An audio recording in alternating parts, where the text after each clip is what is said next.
Hello everyone. आज हम लोग का टॉपिक है इंश्योरेंस क्लेम में अगर डिफेक्टिव गुड्स दिया है तो किस तरह से जीपी रेट का कैलकुलेशन किया जाएगा और किस तरह से अमाउंट ऑफ क्लेम का कैलकुलेशंस किया जाएगा।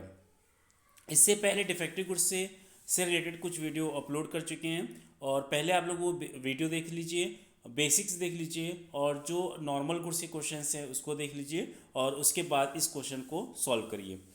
चलिए आइए स्टार्ट करते हैं। जैसे कि पहले बताया था कि इंश्योरेंस क्लेम में आपको सबसे पहले ये देखना होता है कि जीपी रेट इज़ गिवन और नॉट।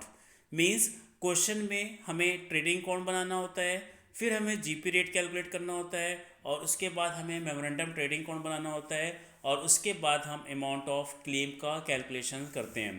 बट अगर जीपी रेट गिवन होता है तो डायरेक्टली पहले हम लोग मेमोरेंडम ट्रेडिंग अकाउंट बनाते हैं और अमाउंट ऑफ क्लेम का कैलकुलेशंस करते हैं, क्योंकि ट्रेडिंग अकाउंट को जो बनाया जाता है वो जीपी रेट का कैलकुलेशंस करने के लिए बनाया जाता है। अब इस क्वेश्चन में हम लोग देख रहे हैं कि जीपी रेट क्वेश्चन में नहीं गिवन है, तो पहले हमें एक जीपी रेट के लिए ट्रेडिंग अकाउंट बनाना होगा। मीन्स इसमें 2 ईयर की इन्फॉर्मेशन होगी, एक प्रीवियस ईयर की इन्फॉर्मेशन होगी जो कंप्लीटेड ईयर होगा और एक आपकी करंट ईयर की जिस ईयर में एक्सीडेंट हुआ है उसकी इन्फॉर्मेशन होगी। तो पहले एक ट्रेडिंग अकाउंट बना के वहाँ से ग्रॉस प्रॉफिट कैलकुलेट करेंगे और ग्रॉस प्रॉफिट का कैलकुलेशन होने के बाद फिर मेमोरेंडम ट्रेडिंग अकाउंट बनाएंगे। तो यहाँ पे देखिए स्टॉक गिवन है, ओपनिंग स्टॉक 73,500 है, क्लोजिंग स्टॉक गिवन है, परचेज की इन्फॉर्मेशन है, सेल्स की इन्फॉर्मेशन है, एक्सीडेंशियल ईयर का फिर परचेज गिवन है और एक्सीडेंशियल ईयर का सेल्स की इन्फॉर्मेशन गिवन है। इसमें एक और पॉइंट्स गिवन है आपका कि जब क्लोजिंग स्टॉक का वैल्यूएशन किया गया 31 दिसंबर 2002 में तो 2300 रुपीज़ आपका राइट ऑफ हुआ। मीन्स उसको राइट ऑफ किया गया, डिप्रिशिएट किया गया और उसकी जो वैल्यू थी 6900 थी। मीन्स जो क्लोजिंग स्टॉक है उसमें 6900 रुपीज़ एक तरह से डिफेक्टिव गुड्स था और उसमें से 2300 को राइट ऑफ किया गया।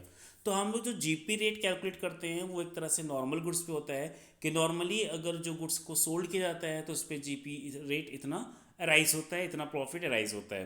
बट अगर हम कोई डिफेक्टिव गुड्स की बात करें तो ये पॉसिबल नहीं होता है कि डिफेक्टिव गुड्स को भी उसी तरह से प्रॉफिट पे सोल्ड किया जाए। या तो वो लॉस पे सोल्ड होगा या कॉस्ट प्राइस पे सोल्ड होगा या अगर प्रॉफिट पे भी सोल्ड हो रहा है तो उसका वो परसेंटेज पॉसिबल नहीं है जो नॉर्मल गुड्स पे आपको प्रॉफिट का परसेंटेज मिलता है। तो इस तरह से एबनॉर्मल गुड्स को मीन्स इफेक्टिव गुड्स को हम लोग को अलग करना होता है। उसके बाद गिवन आपका मार्च 2003 मीन्स नेक्स्ट ईयर इसको 250 लॉस पे सोल्ड किया गया जिसकी कॉस्ट थी 35450। तो सबसे पहले हम लोग एक ट्रेडिंग अकाउंट बनाएंगे और ट्रेडिंग अकाउंट में दो पार्ट्स कर दिया, नॉर्मल गुड्स का पार्ट अलग कर दिया, एब नॉर्मल गुड्स का पार्ट अलग कर दिया। तो टोटल जो आपकी ओपनिंग स्टॉक थी 73,500, पहले इसको शो किया 73,500। परचेज टोटल गिवन थी 3,98,000 और जिसमें से 6,900 जो गुड्स था वो एबनॉर्मल गुड्स था। Means total purchase 3,98,000। Out of this normal goods are 3,91,100 जो कि 3,98,000 से एबनॉर्मल गुड्स को लेस करने के बाद आया और 6,900 आपका एबनॉर्मल गुड्स में शो कर दिया गया। बाई सेल्स की वैल्यू गिवन थी 4,87,000, उसको शो किया गया। यहाँ पे फर्स्ट ईयर में ऐसा कुछ मेंशन नहीं है कि डिफेक्टिव गुड्स को भी सोल्ड किया गया, तो डिफेक्टिव गुड्स में सेल्स की वैल्यू नहीं आएगी। जो भी वैल्यू गिवन है 4,87,000 वो नॉर्मल गुड्स की वैल्यू है 4,87,000। बाई क्लोजिंग स्टॉक क्वेश्चन में गिवन था 79,600 और क्योंकि डिफेक्टिव गुड्स आपने सोल्ड नहीं किया तो 6,900 की value defect abnormal goods means defective goods में आ गई और जो 81,900 में 6,900 आपका डिफेक्टिव गुड्स हो गया तो नॉर्मल गुड्स हो गया 75,000। After this you have to calculate gross profit which is the balancing amount. Normal goods का भी प्रॉफिट कैलकुलेट करेंगे एबनॉर्मल में, क्योंकि यही आपकी परचेज की वैल्यू 6,900 और यही आपका क्लोजिंग स्टॉक हो गया 6,900। तो एबनॉर्मल गुड्स में सेल्स नहीं हुआ तो इसमें ग्रॉस प्रॉफिट का कैलकुलेशन नहीं होगा। टू ग्रॉस प्रॉफिट आ गया 97,400 रुपीज़ और क्योंकि अब नॉर्मल गुड्स ना सोल्ड भी नहीं हुआ था तो उसका प्रॉफिट कैलकुलेशन नहीं हुआ। 97,400 रुपीज़ ग्रॉस प्रॉफिट आ गया। और इसका जीपी रेट कैलकुलेट कर लेंगे 97,400 डिवाइड बाई जो सेलिंग प्राइस थी 4,87,000 से डिवाइड करके इंटू 100 जीपी रेट कैलकुलेट हो गया which is the 20% on sales. तो यहाँ पे हम लोग ने अब दो पार्ट्स कर दिए, नॉर्मल गुड्स का एंड एब नॉर्मल गुड्स का, और उसके अकॉर्डिंग फिर हम लोग ने ग्रॉस प्रॉफिट कैलकुलेट कर लिया और ग्रॉस प्रॉफिट कैलकुलेशन करने के बाद जीपी रेट का कैलकुलेशन हो गया। After this you have to prepare memorandum trading account.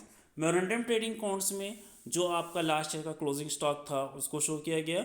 To opening stock 75,000 rupees and 6,900 which is the stock of abnormal goods 81,900, और ड्यूरिंग द ईयर का परचेज गिवन है 1,62,000, to purchase 1,62,000 आ गया।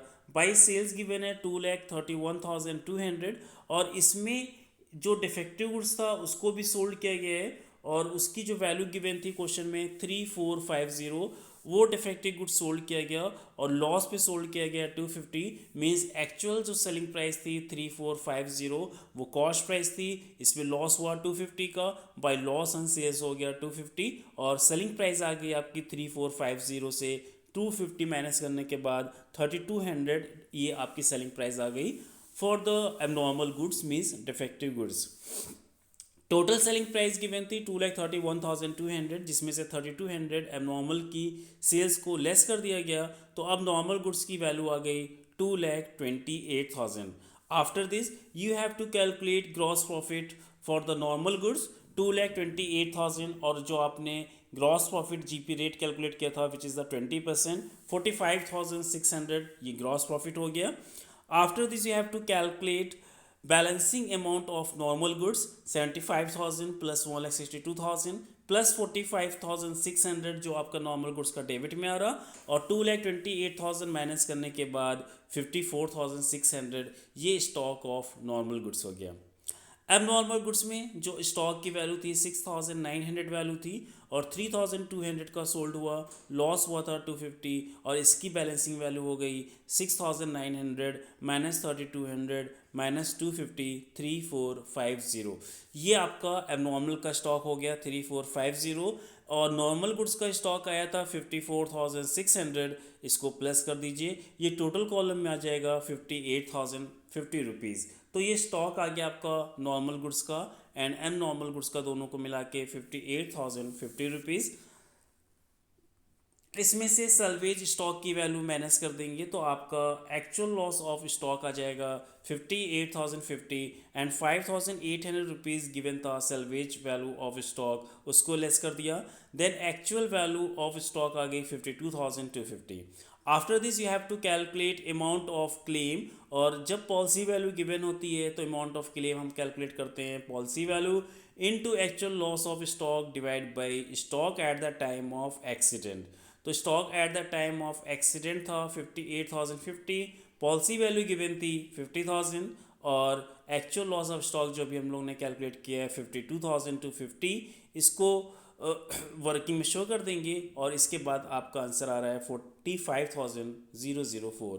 तो इस तरह से कैलकुलेशन होगा जब भी अब आपका नॉर्मल गुड्स होगा तो नॉर्मल गुड्स पे ही जीपी रेट का कैलकुलेशन किया जाएगा और नॉर्मल गुड्स का ही स्टॉक कैलकुलेट किया जाएगा on the basis of gross profit. और जो एबनॉर्मल गुड्स था उसकी सिचुएशन अलग होगी, उस पर वो प्रॉफिट अराइज नहीं होगा जो नॉर्मल गुड्स पे होता है, उसकी कंडीशंस गिवन होगी कि प्रॉफिट पे सोल्ड किया जा रहा है, लॉस पे सोल्ड किया जा रहा है, या जो बचा हुआ स्टॉक है उसके किस रेट पे सोल्ड किया जाएगा, वो सारी इन्फॉर्मेशन के अकॉर्डिंग एबनॉर्मल गुड्स का स्टॉक निकाल लिया जाएगा। और जो नॉर्मल गुड्स का स्टॉक एबनॉर्मल गुड्स का स्टॉक को प्लस करके अगर सैल्वेज वैल्यू है तो इसको माइनस करके actual loss of stock calculate किया जाएगा और देन आपको अमाउंट ऑफ क्लेम का कैलकुलेशन करना होगा। तो आई थिंक ये क्वेश्चन आपको अच्छे से क्लियर हो गया होगा। और इस तरह के जितने भी क्वेश्चन है डिफेक्टिव गुड्स, आप इसके 2-3 ऑप्शन हमने बताए हैं, 2-3 क्वेश्चंस बताए हैं, उसमें से जो भी आपको इजी लगे उस तरह से आप सॉल्व कर सकते हैं। और अगर और कोई डाउट्स होते हैं तो आप मैसेज कर दीजिए। Okay bye, have a nice day.